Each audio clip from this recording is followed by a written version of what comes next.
Father, दो बेटे।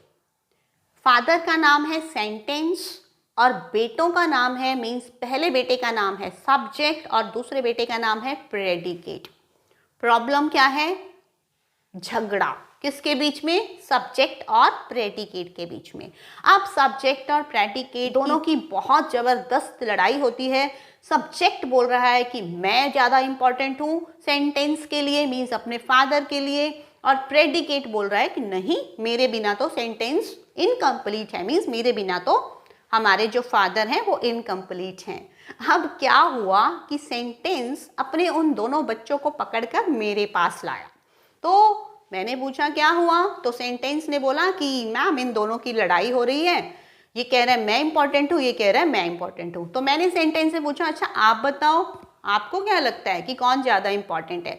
तो सेंटेंस बोला कि मैम मुझे तो समझ ही नहीं आ रहा, अगर मुझे पता होता तो मैं आपके पास क्यों आता। So now the whole responsibility was mine. अब मुझे डिसाइड करना था कि सब्जेक्ट ज़्यादा इंपॉर्टेंट है या फिर प्रेडिकेट ज़्यादा इंपॉर्टेंट है। अब आप सोच रहे होंगे कि होता क्या है ये सब्जेक्ट और प्रेडिकेट। आप इस लड़ाई झगड़े में ही अच्छे से समझ जाएंगे कि सब्जेक्ट क्या होता है, प्रेडिकेट क्या होता है और कौन ज़्यादा इंपॉर्टेंट होता है सेंटेंस के लिए।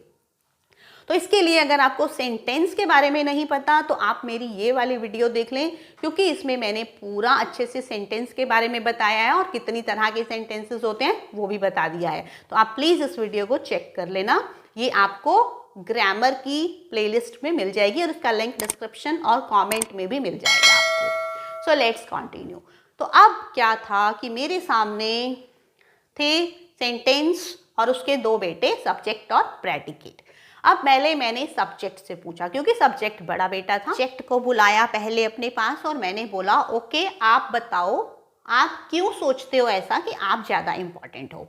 तो अब सब्जेक्ट ने मुझे बोला कि मैम सेंटेंस का क्या काम होता है, सेंटेंस सब्जेक्ट के बिना कुछ भी नहीं है, क्योंकि मैं ही डूअर होता हूँ, एक्शन को करने वाला, मीन्स मैं ही उस एक्शन को करता हूँ, या फिर सेंटेंस में मेरे बारे में बात हो रही होती है तो मैं ही ज़्यादा इंपॉर्टेंट हुआ ना। मीन्स अगर सब्जेक्ट ही नहीं है तो सेंटेंस बनेगा भी कैसे। मैंने बोला बिल्कुल सही बात है। अब मैंने पूछा प्रेडिकेट से, अच्छा अब आप बताओ आप कैसे ज़्यादा इंपॉर्टेंट समझते हो अपने आप को। तो प्रेडिकेट ने बोला मैम मेरे पास माँ है, सॉरी प्रेडिकेट ने बोला मेरे पास वर्ब है। अब वर्ब क्या होता है? वर्ब लाइक एक एक्शन होता है, एक काम होता है। तो प्रेडिकेट ने बोला कि अगर किसी सेंटेंस में एक्शन ही नहीं हो रहा, मीन सेंटेंस जो कर रहा है अगर वो ही नहीं पता किसी को चलेगा तो सेंटेंस कैसे इंपॉर्टेंट हो जाएगा। मीन्स काम तो मैं हूं ना, काम तो मेरे पास होता है, प्रेडिकेट तो मैं हूं, प्रेडिकेट में वर्ब होता है। मीन्स अब यहाँ पर मैं थोड़ा सा हिंट दे देती हूँ आपको कि सेंटेंस में दो पार्ट्स होते हैं, एक सब्जेक्ट होता है, एक प्रेडिकेट होता है। सब्जेक्ट जो होता है वो काम करने वाला होता है या फिर हम जिसके बारे में बात कर रहे होते हैं वो सब्जेक्ट होता है। प्रेडिकेट होता है जो बाकी का हिस्सा होता है, मीन्स जो काम किया जा रहा है, सब्जेक्ट जो कर रहा है उसमें वर्ब हो सकता है, उसमें कुछ और पार्ट्स ऑफ स्पीच हो सकते हैं, बट वर्ब उसमें कंपल्सरी होता है। और या फिर जो बात सब्जेक्ट के बारे में बोली जा रही है वो उसका प्रेडिकेट होता है। जैसे मैं बोलूं कि Ram is a good boy, तो मैं बता रही हूं कि राम एक सब्जेक्ट है, इज अ गुड बॉय इसमें एक हेल्पिंग वर्ब है तो ये एक प्रेडिकेट है। इसी तरह अगर मैं बोलूं कि Ram goes to the market, तो राम एक सब्जेक्ट है, गोज टू द मार्केट एक प्रेडिकेट है, क्योंकि इसमें एक वर्ब है। तो यही बात प्रेडिकेट को लगती है कि वो ज़्यादा इंपॉर्टेंट है।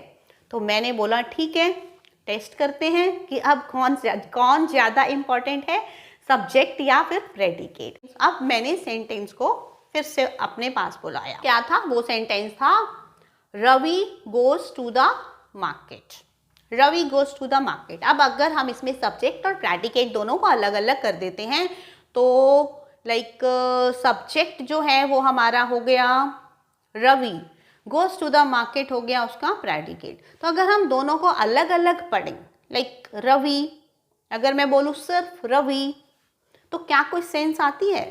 आई थिंक नहीं आती। बट अगर मैं बोलूँ गोज टू द मार्केट तो भी कोई सेंस नहीं आती।